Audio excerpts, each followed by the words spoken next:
But here's the fascinating thing. What would you think is at the end of this tunnel? And the whole thing, that I was saying when I did this on the TikTok is that, do you really want to go down a tunnel like this? Because the Thames washes stuff up and deposits it.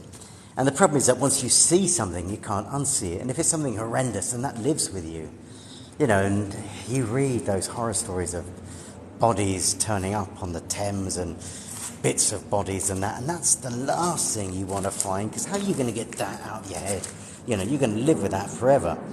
So I never really go into places like this generally, because you just don't want to see something you can't unsee.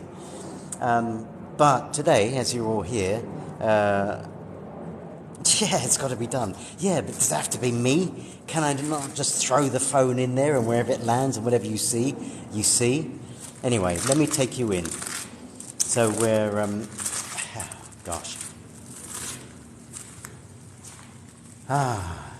I'll tell you something, it gets colder and colder the more you get in here.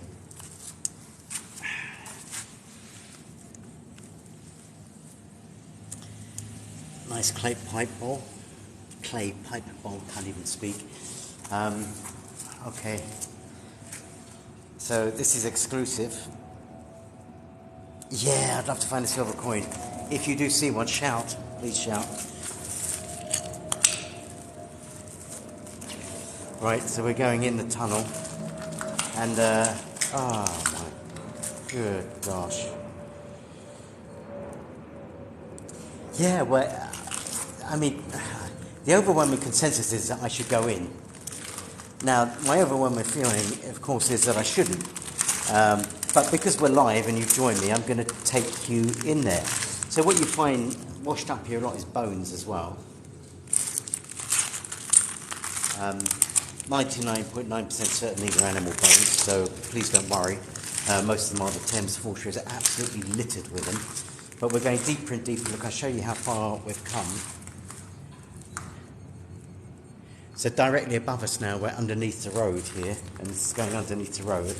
So we're going further and further in, and I tell you, you're not going to like what you see, seriously. It's,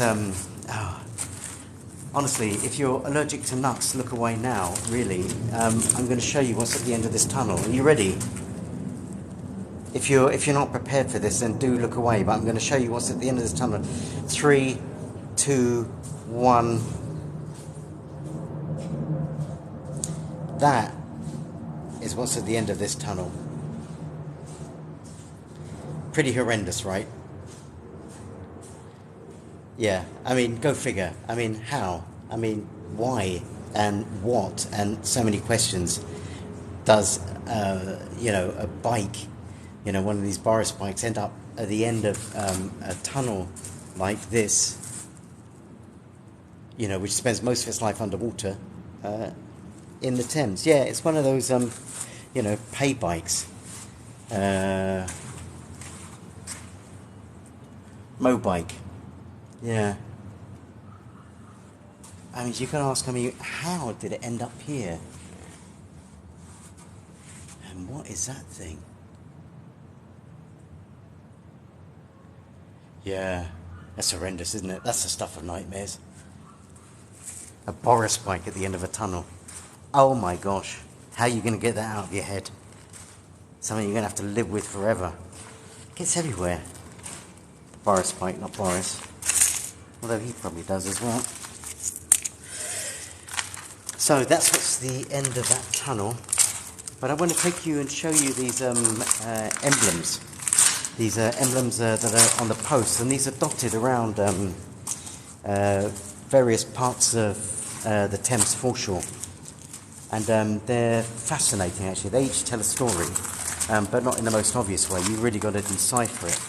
So I'm going to take you down there and you can have a look, and maybe I'm going to post photos on it later.